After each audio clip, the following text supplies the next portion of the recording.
Chris Cuomo here. Welcome to News Nation. Over the weekend, we saw 7 million. I don't know how many people. I don't know if it was 7 million. It doesn't really matter. We saw a lot of people turn out nationwide for the anti-Trump protests. They're called No Kings. The grievance is real. You can feel any way you want about the president of the United States, but problems with affordability, with prices, with feeling that the way the job of government is being done is not to their liking. Those are all real grievances, just like we saw with MAGA. You don't have to agree with it, but the pain and the grievance and the desperation is real. And it's going to resonate from now through the midterms. So better to understand it and deal with it than to just dismiss it. Now, the protests were planned, but they are the beginning of what is going to be active protest, and that's what you saw in New York City right before our show. They came in, the ICE agents are raided, which, look, is their choice. To come in long and strong like this is a policy choice. This is not how you have to make the arrests, but this is how they're choosing to make the arrests. And in New York City, you are going to get people outraged by this, and that's what happened. Now, no ICE agents were hurt. You're watching what happened. Okay, it was ugly. It could have been a lot worse. Are they enforcing the law under proper color of authority? I would argue yes, depending on what I learn about the arrests, and if they arrested people that they shouldn't have and did it in a way that they shouldn't have. And we're going to have to wait on that. But the way it looks is, I believe, a bad look for the country. Now, some of you will disagree and say, I love this look. I love it. I love that they're wearing masks. I love that they're grabbing people. I love that they're throwing people around who get in their way. I like the muscularity. I don't. Okay? Now, that doesn't make us enemies. But I'll tell you what, only one of us is right. And I think the rightfulness comes down to the results and how it is deemed in terms of whether they're doing the job the right way. And that we don't know yet because we don't know who was taken and they don't release the data enough. So let's take a closer look at what actually happened so we can analyze it. News Nation is fortunate. We got people all over. Correspondent Jessica Kartalija was literally caught in the middle. All right? Here's a little bit. We are walking through Tribeca, and you can see there are hundreds of people. ICE agents have arrested at least one person. Now, whether that was an undocumented immigrant or a protester is still unclear. What did you just say, sir? Oh, my cousin! Did they arrest him? Yes! He's back in the Dominican Republic! This is one of the ICE vehicles here. They were walking back to their cars. Now, one of the agents you can see just getting out of the car, trying to get a hold of one of the other ones. People are pounding on the windows of the car. Whether anyone is inside or whether anyone has been arrested is unclear. They're pushing the agents, and the minute that the agents move somebody, that's when these people get thrown to the ground and tensions flare and escalate. So the whole situation is just incredibly volatile. We've been watching this person. He has been pushing ICE agents and police, and people have been defending him. There's another woman right in front. She was also pushing some of these officers. Whether they know someone who was arrested by police for being undocumented is unclear. There's a lot of people are angry with us for covering this. There's just a lot of anger overall, but as you can see, it's some of the same people that have been walking all the way across, and they're just so angry. I've never seen people just so emotional about all of this. Just wait, Jessica. It's going to get a lot hotter than what you saw today. Now, I don't like that lower third News Nation reporter caught in the ICE protest. She's doing her job. She wasn't caught in anything. She's reporting on it and did a good job, in my opinion. Now, look, here's my take. The street vendors are doing something illegal. They've been there a long time. Everybody knows it's illegal. Enforcement is very uneven, let's say. Why? Because people want cheap stuff. And the real designers don't sue enough and don't complain enough for it to be a thing. But everybody knows who lives in New York City that the majority of people who are doing that are not here legally. Okay? So, do they have the right to do what they're doing, the federal officers? Yes. Are they doing it the right way? Now, I believe that that is very debatable. My point is, no. I don't think this is the way that they need to do what they're doing, especially in terms of how low risk this particular population of people that they're rounding up is. But I'll tell you something else, and I don't care how you feel about it. You can't tell me you're about something better than the ICE agents and then go put hands on an ICE agent. You can't tell me you're about something better and then tell people to arm themselves to be ready if ICE agents come to arrest them and their citizens in their homes and they shouldn't be arrested. You can't make that case to me. I get where it's coming from. I get that you're angry. I get that you want to play to outrage. I get that it gets you clicks, but it doesn't get us anywhere better, period. Okay? Now, what do I see in terms of who's right and who's wrong with this? I want to see the data on who they were arrested and for what. And how many people did they arrest that they weren't supposed to arrest? I need to see that, okay? Because otherwise, what am I doing? I'm giving you an opinion on style, all right? Now, here's what I really don't like about it. This is all over the place. Everybody's talking about it. So what are you not talking about? And I do believe the administration likes this look. You can feel how you want about that. I don't like this look. They do. It's a great distraction also. You're talking about this. What are you not talking about? Government's still shut down, entering its fourth week, making it the second longest shutdown in history. Okay? Now, so what's the fallout? Well, 1 million federal workers didn't get their paychecks. Do you know how many American families live paycheck to paycheck? If this continues, 42 million Americans, 1 in 10 of us about, right, will not get food stamps. Do you know how many people are food insecure, the PC way of saying hungry, in America now? Did you know that it's 1 in 5 of our kids? So what the hell are they waiting for? Here's what matters to them: advantage over the other side. Right issue to fight about: extending ACA subsidies. Absolutely matter to people. 80% of us believe that we should be funding those subsidies, okay? They prefer the problem to working on a solution. Why? Because the division sells best. And that comes from the top. The president loves the blame game. Listen. I want to just say from the beginning, our message has been very simple. We will not be extorted on this crazy plot of theirs. They've never done this before. Nobody has. You always vote for an extension. Chuck Schumer and the Senate Democrats need to vote for the clean, bipartisan CR and reopen our government. It's got to be reopened right now. We're not doing that. They are the obstructionists. Look, he's not wrong about what's causing the shutdown in terms of procedurally. It's the Democrats, because they don't have 60 votes in the Senate to get through the filibuster to cloture. True. But being extorted, it's about people who are having to pay for the extension of tax cuts to the rich, overweighted to the rich. You can rename the bill any way you want. If you can get Hamas to not kill Israelis for a few days, you can't get these guys to make a deal, or you don't want them to make a deal. At least he didn't say what has been motivating a real basis of misinformation, which is, well, you know, the Democrats want to give $1 gazillion or whatever big number, they keep exaggerating it up, to give health care to illegals. That's what this is about. It's not what it's about. It's not what they want. And by the way, Republicans have always believed that states should be reimbursed for giving emergency care to anyone. That's what the reimbursements are about.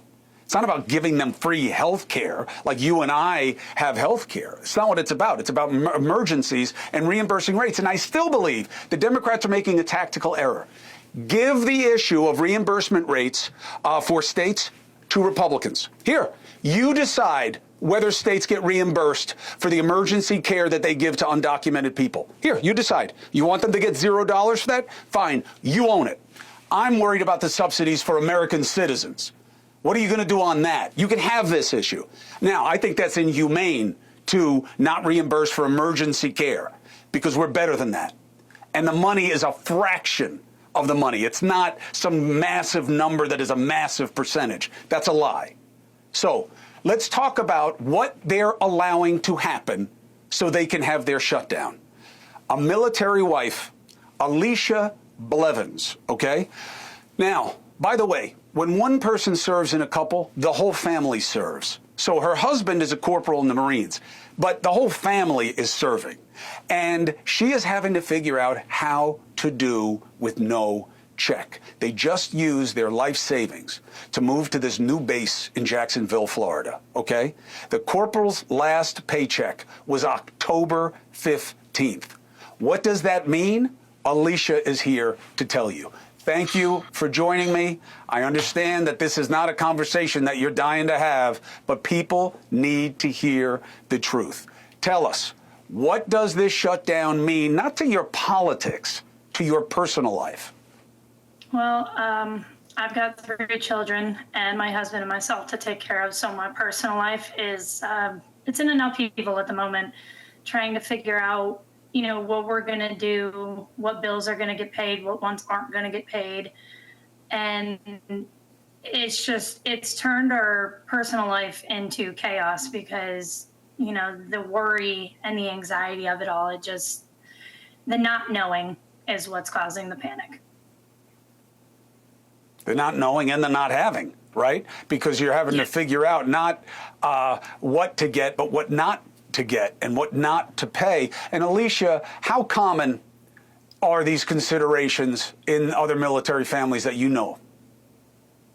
In all honesty, it's very common. A lot of military families are one paycheck families. Due to childcare prices being so high, a lot of families have to have, the moms stay home. And it's rough. And it's, like I said, it's just very common for a lot of families to be single income families, especially around here. Alicia, what does the sign say over your shoulder?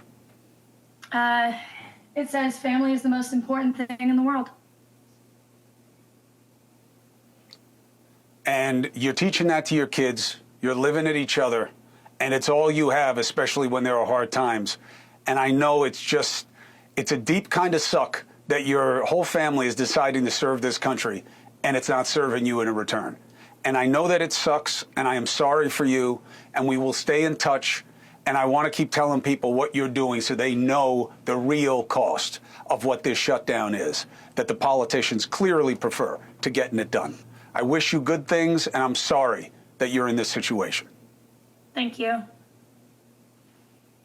Thank your husband and you and your kids for the service to the country. I know the whole family serves. I know. So thank you. And we'll be in touch. Take care. All right? So, look, it's not about this. It's not about this, okay? This is what they want it to be about. The other side's worse. The other side's worse. Hate them more. It sucks. Now, you want to hear it from the inside? There's nothing more candid than someone who's no longer in Congress, okay? Former Speaker of the House, Kevin McCarthy, knows what shutdowns are about and what they're not about, and he's been watching this one along with the rest of us. Kev, thanks for being on the show. Thanks for having me. And to Alicia, one thing I will say is what's happening to the military is totally wrong. And you should not have to have somebody serving in the military. Maybe they're deployed somewhere around the world, maybe they're protected somewhere, but worried about back home if their family's going to be able to pay their rent or not. This should never affect them at all. I had guys on both sides in the Senate guarantee me this wouldn't happen. I had people in the House on both sides say, oh, Johnson's definitely going to bring him back. Everybody knows we got to get the military paid. What calculation are they making that they think the majority in this country is going to be okay with who they're causing pain for their shutdown? Look, this shutdown, and look, I take great pride in being the only modern speaker never to have a shutdown. Remember, I kept government open, and a few members used that against me to remove me, and it was right before the attack on Israel. Think about if our troops weren't being paid then. Look, I've been through shutdowns on the right side and the wrong side of it, and they're driven really because of politics, not because they're successful, not because they're right, and no one ever wins in it, okay? This is really driven by politics, and normally it happens when the minority party, or the party out of power from the White House in the second term, your base gets upset with you. You've got to show that you're fighting more. And they don't quite understand. They hear the term shutdown, and they think they're going to solve some problem and deny it. And it doesn't happen. You give the power to the executive branch. This really comes for the challenge that's happening to Schumer. I like to refer this shutdown as the Seinfeld shutdown, because this really is about nothing. But when you get into a shutdown, you're always looking, what is the off-ramp? How can I get out of this shutdown? This is really the longest full shutdown we ever had, because the longer one, part of government was already funded. And the difference here is we've never shut down over a continuing resolution. That's usually how we get out of it. So pressure has to be felt here. And normally it only lasts about 2 weeks because that's when the troops are going to have to be paid. Well, the troops did get paid. And it really happens when you get out of it when one side realizes they're losing. The country is so divided. Half the country thinks it's Republicans' fault, half the country thinks it's Democrats' fault. And if you're a Democrat, and a Democrat explained this to me, they think they're winning for this reason. Republicans have the House, the Senate, and the presidency, and every day they stop the House from even meeting, they deny the majority from passing any bills. So, and you only have so many days to be in the majority, so to them, by keeping the House closed, is victory. So you've got to really put pressure on these people to realize who they're harming. Kevin McCarthy, I appreciate your perspective. Thanks for being on the show. Thank you. All right, be well. 4 minutes and 35 seconds. We'll take a break here. I talk a lot, about having two thoughts in your head at the same time, that two things can be true that tend to fight each other almost paradoxically. One of those is that there is a difference between having the right to say or do something and saying or doing something that is right. Example, did you see the woman at the No Kings protest mock Charlie Kirk's assassination, gesturing a bullet going through her neck? She's an elementary school teacher. Should she be able to keep her job? There's another guy in Chicago calling for ICE agents to be murdered. Hey, look, we have big-time influencers telling people that they should buy weapons in case ICE comes to their home. What should happen to them? Do they have the right to say it? Yeah. There's nothing in there that's specific enough, certainly not the woman with that's just ugly. Let's have the debate. What is right, and when do you have the right? Next.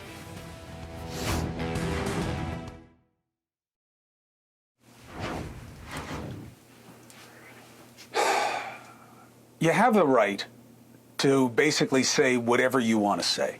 There's some legal tests about specificity, imminent threat, that is reasonably anticipated to produce that effect. But other than that, you can say what you want. But the freedom of speech does not come with a freedom from consequence. Example, Chicago elementary school teacher on her own time, part of the protests around the country this weekend, caught on camera mocking Charlie Kirk's assassination, or at least that's what it looks like, making a hand gesture that looks like someone getting shot through the neck. Her school is now facing calls for her to get fired. In Georgia, another example, high school teacher named Michelle Mickens suspended days after Charlie Kirk got killed when she posted, "I don't condone violence, but he was a horrible person and a fascist full of hate. The world is a bit safer without him." Should she lose her job? Also in Chicago, a man who reportedly works for the city college was caught on camera directly telling protesters to kill ICE agents. Take a look. You gotta grab a gun. We gotta turn around the guns on this fascist system. These ICE agents gotta get shot and wiped out. The state machinery, that's a full display right there, has to get wiped out. Now, you can make the argument that he is a lot closer to tripping the legal standard, on top of being ugly, obnoxious, and stupid, okay? The school system says he no longer works at the school, and his statements are now under investigation by the FBI. I'm not surprised about that. I'm not sure he meets the standard, but what is the law and what is right? Let's ask the experts. Former Department of Justice Chief of Staff under Pam Bondi, Chad Mizelle, and Senior Vice President at the Foundation for Individual Rights and Expression, Adam Goldstein. First of all, Better Minds, thank you for being here. Do you agree that I laid out the standard basically the right way? Can I get some head nods on that? Yeah, I think you did. I'll take it. The one thing I'll add to that is on the with respect to public employees, there is a slightly different test about whether their conduct, whether their speech will disrupt the work environment. And that's really the test. It's called Pickering. That's the test. That's the framework we're operating under here. But isn't it if they're saying it in the work environment? What if you're not in the work environment when you say it? The same test still applies. Actually, those are the exact facts of the Supreme Court case in Pickering. There was a teacher who sent a letter to the editor about some issue involving the school. He did it in his personal capacity. And there the school said, does it disrupt the work environment? If the answer is yes, then the school's rights outweigh the teacher's rights. And in that instance, you can be fired. That is, I think, the relevant test here. And I think that's what we're seeing exactly with these examples you just laid out. Do you think, Adam, do you think they tripped the test or no? Well, I think the kindergarten teacher who was pantomiming being shot certainly seems to have come awfully close to it. My recollection of the facts there was that the school shut down their website because they were getting some feedback. And I don't think we have to be, a mind reader to anticipate that they probably did get some feedback. If the school could show some set of facts that would lead them to believe a disruption was imminent, then some reaction from the school would be within the school's rights. What about the Georgia example? I feel the Georgia example is much tougher. Here we have somebody who said something that I think we could probably agree was uncharitable and I think objectively false to the extent she's characterizing Kirk's politics. But that essentially means she was wrong. She said something on the internet and she was wrong. Well, finding somebody wrong on the internet by itself is not such a remarkable thing that a school would shut down. I assure you that if being wrong on the internet would shut down a school, schools would never operate. Look, you guys are making the right analysis. I just don't like it. I don't like your analyses here. Why? Because I really believe that you have to tolerate what you don't like. And what you don't agree with and what you think is ugly and stupid. And I get that they're teaching kids. It'd be different if they said it to the kids. I'm aware of the Pickering standard. I like to play dumb on TV, Chad. It works very well for me. It's very natural. But the subjectivity of the analysis to me. The third example, though, I think he tiptoed up to the line, Chad. And he's not the only guy I've heard say things like that. I don't want to say any names because I don't want people to have violence directed toward them.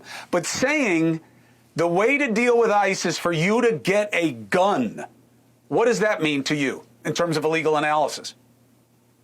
To me, that not only crosses the line of this person should be fired, we're now in potentially criminal territory, right? If you are actively threatening federal agents, if you're actively threatening the president, the attorney general, ICE agents, Secretary Noem, if you're encouraging other people to commit violence against them, we're past whether you should lose your job or not. And we're now talking about whether you should lose your liberty. By the way, it's where we're going. Just so you know, my theory of the case, Adam, is fundamentalism, extreme thought is taking root in America thanks to social media in a way I've never seen it before. And once you're in the extreme game, it just has its own momentum. And you know what I get pushback on about this idea? Well, no, I said you should have a gun in case they come to arrest you and you're not supposed to be arrested. You're a citizen. That's what they're saying. That's not wrong. It's not wrong to shoot a law officer because they make a bad arrest. I mean, how does that meet your ears, Adam? Well, from the First Amendment standard, I think it doesn't quite get there. I don't think it's imminent enough unless you've got a firing squad of people there with guns and you're directing them to fire. I think it might not reach that line. It's certainly bad advice, and it's not something anybody should do. But does it meet the line of incitement? I don't think it's imminent enough to quite do that. But I agree with you also that there's a duality here where we have a disgust emotion that we want to put things that are disgusting to us far away from us. And we also want to then build a society, a free society, where people have the breathing room and the grace to be wrong and to learn from their mistakes. And how do we do those two things together? I think we're all wrestling with the same questions, and we don't necessarily draw the lines in the same places, but those are the problems. And those problems get exponentially more difficult in the context of public schools, because you add in this element of no one should be getting between the parent and the child in their schooling, and this becomes that much harder. Right. But you got to be careful about policing the people who are teaching the students on the function of what they do outside the classroom versus what they do in the classroom. And that has also been blurred for convenience and advantage, like everything else is. Everything is about what one side can use against the other to show its worst. Chad, Adam, thank you for the brains, but also thank you for the gut instinct on this. Appreciate you both. Take care. And we'll go to break 4 minutes and 30 seconds, and we'll go to break on this thought. Here's why I prefer allowing people to say horrible, ugly things that I hate and think make us worse, because it makes better ideas easier to identify, because it makes it easier to expose what is toxic and stupid and make the case we're better than this. Okay, the White House made a big announcement. The president was going to go meet with Putin. I was kind of worried about it. Why? Because Putin is a diabolical mind messer. Now, the meeting is off. Why? Because of what Putin wanted. Now, was this the right move, and what happens next? Better minds.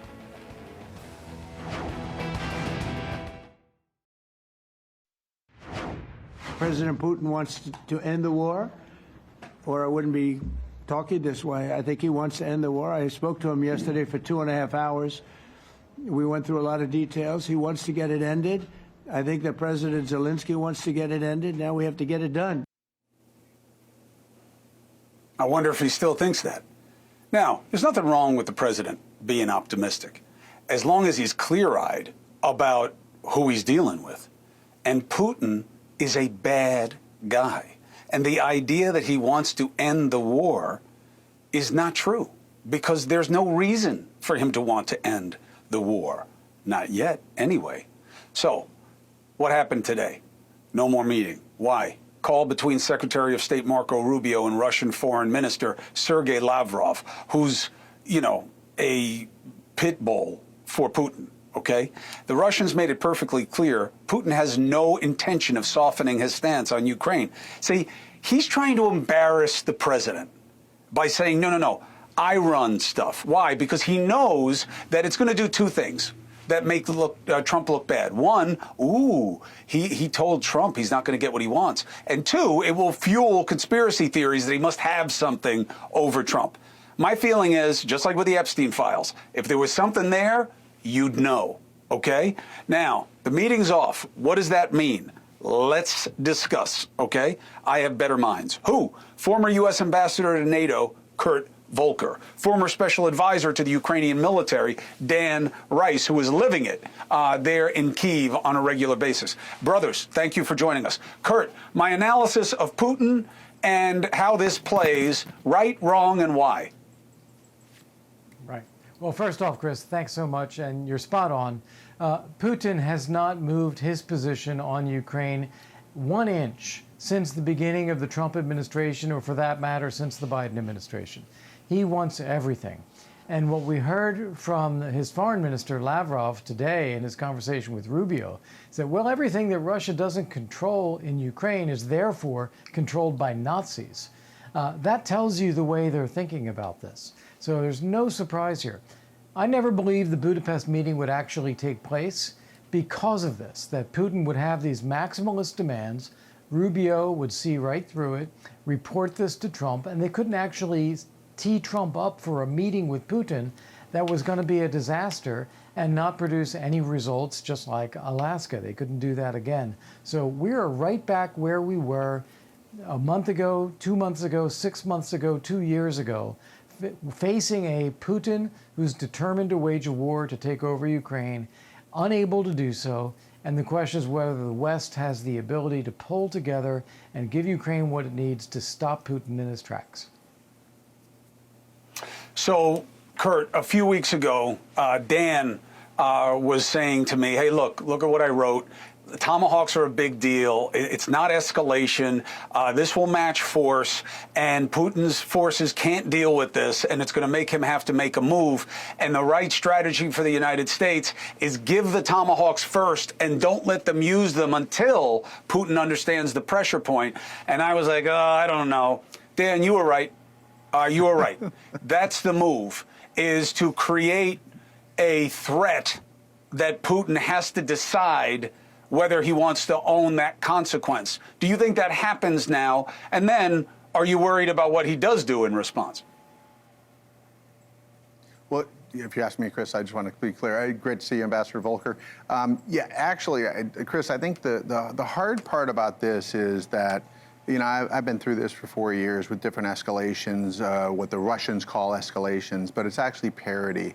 So when you're getting the Russians invading using individual weapons, whether it's artillery shells, you need to be able to provide proportional responses. And so every time we face this, whether it's cluster munitions or ATACMS or F-16s or Tomahawks, there's certain people in the U.S. who listen to the Russians and the disinformation, and they say, oh my God, escalation, escalation. The Russians are invading a country, a sovereign nation, destroying, raping, looting, killing. They're using weapons, and to give the same weapons to Ukraine is just proportionality. It's actually in the law of land warfare to give proportionality. To not give it is actually a moral hazard. It's the moral imperative to give these weapons. So Russia is firing cruise missiles into Ukraine for 1,350 days. We need to be able to provide cruise missiles to fire back. When you're in Ukraine and you're getting hit by all these Shahed weapons and the ballistics and the cruise missiles, you realize defending Ukraine, but putting up systems, Patriot, all these other systems to shoot them down is never going to stop the war. You need to have offensive operations to go in, to hit Putin, to hurt him, to hit his military and energy targets. That's the way the war is going to end. And I think we start with one Tomahawk. In my experience, that's what you do. You break the threshold with cluster munitions, with ATACMS, send one in, and then you break the threshold, then it becomes easy to add more. Because it's only parity. The Russians are doing this already into Ukraine, and we're just going to fire back into Russia. Kurt, give me a quick take on what tools Trump still has in the bag when it comes to Putin. He has a lot of tools, honestly, Chris. He's just, always steps up to the plate, but then steps back again without taking a swing. What we have here is we have the Tomahawks, as Dan just described, and his strategy is exactly right. Give them to Ukraine first, with a promise that Ukraine won't fire if Russia agrees to a ceasefire. If they don't agree to a ceasefire, okay, they're yours, do what you want. But we have to put that pressure on in a realistic way. So Tomahawks is one, the long-range systems. We can do secondary sanctions on anyone who's doing trade in Russian oil and gas. This includes businesses, not countries, not tariffs, but businesses, banks, ports, vessels, insurance companies, refineries, anyone, India, China, elsewhere, that's doing that business trading with Russia to give them that money. It is mobilizing political pressure so that Russia is increasingly isolated internationally. They're feeling their oats these days. They went to that Beijing summit and everybody was happy to meet with Putin. We need to turn up the heat on those who are willing to do those things. There's a lot of things in Trump's toolbox. What I see is that Trump doesn't want to confront Putin. He wants a deal with Putin. And I understand that. A deal is a way to end the war, and that's what Trump really wants. But he has to understand that Putin is using Trump's desire for a deal to delay, to stall, to get Trump to back down on tough measures while he continues the war. So he's actually got to be much tougher with Putin to get to where he wants to be, which is an end to the war. Ambassador Volker, thank you. Dan Rice, always appreciated. It's a rare honor for me to say I'm wrong right to your face. I'll talk to you soon. Great to see you, Take Chris. care. Ambassador, great 4 to see minutes you. and 15 seconds. Take care. All right. What matters most, especially here on News Nation and on my show, is for me and you to talk and for me to get a sense of where you're at. So have your say. 844-968-7720. Let's get after it.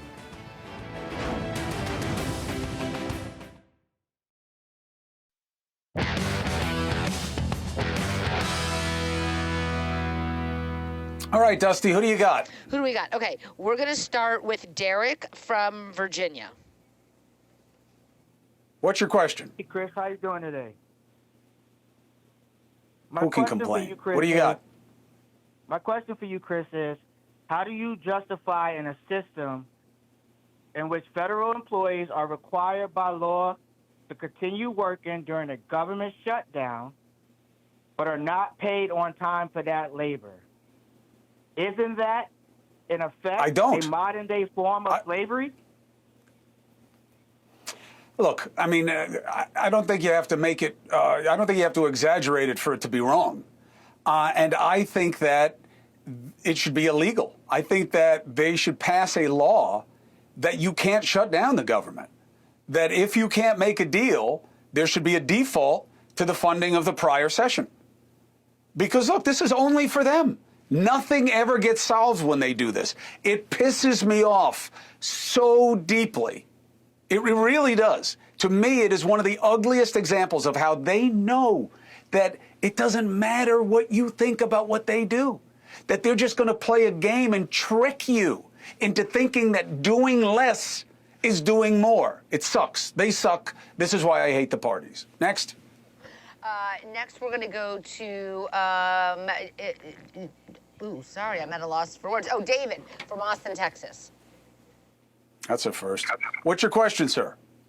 Chris, the advice that you're giving about not arming yourself if you're confronted by ICE is advice that somebody would give that's not threatened by being confronted by ICE. But what if ICE came to NewsNation and started rounding everybody up? You're brown. They decided to detain you and don't give you an opportunity to explain that you're a citizen, and they want to take you, and you don't know what's going to happen if you go with them. Would your advice be the same as what you're giving? Well, first of all, stay on the line. Don't cut him off. One, you're assuming a fact. You don't know what's going to happen. You're suggesting they may kill you, that they may do something bad to you. They are not a gang. They are operating under color of authority. So you're suggesting to me that if an officer makes a wrongful arrest, that it is okay for you to be violent with them. That's what you're saying? I'm saying, what advice would you give someone that is under that type of threat? I'm saying that violence against an officer who is operating with color of authority is stupid and illegal. And suggesting it is stupid and reckless. And if that person has a boss and they're in the media, they should be fired. That's what I'm saying. I'm not telling you don't bear arms, don't protect yourself, but just think about what you're saying. If a cop comes to your house and knocks on the door and says, hey, we think you're the guy we're looking for, you're coming with us, and they grab you real rough, you're basically saying, well, in that situation, I should be able to shoot him. It's effing crazy, okay? It's just crazy talk. And it can't be what you think. I'll take silence as acceptance. Look, I get it. You want me to give advice because you're angry at ICE. You're angry. You're angry at how they're doing their job. But how could you ever want to suggest that people should be violent? Well, see, now you're assuming that I'm angry. I'm not angry. I'm upset. I'm disappointed. But where else could it come from? Because I'm afraid of what happens to people who don't have an opportunity to have due process and to say, hey, I'm a citizen. You sue. You sue. You sue. You sue is what you do. That's called justice. That's what we do. You litigate. You don't shoot them. Do you think some people are deported who are citizens? I don't know. Could that have happened? Absolutely. I don't have confidence. Listen, they may be doing the job the wrong way. They may be doing the job the wrong way. They may be making mistakes. There may be some who aren't making mistakes. My advice would never be to shoot them. Never. What is your advice? Never. For people in that situation, what's your advice? My advice is plead your case and fight the system. Not with your hands, right? That's not democracy. It's not our society. Don't be what you oppose. If you think what they're doing is wrong, don't do something wrong in response. I don't think that's goody two-shoes. And I get how it feels somehow satisfying and muscular to say, hey, this is why we have the Second Amendment. The hell it is. That's not why we have it. I get why you're upset. You're right about that, but your remedy is wrong. We'll be right back.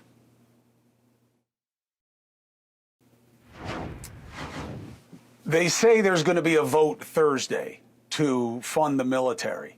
Man, that is way too late. Leland Vitter starts right now. Yeah, we've got actually some breaking news, Chris, on what's happening tonight in the U.S. Senate about how it could affect things going forward. Chris, great show. As always, my friend, I'm glad the lip is healing.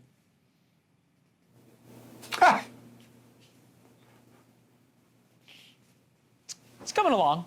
Thank you very much. I appreciate it. Yeah, we're thinking about you.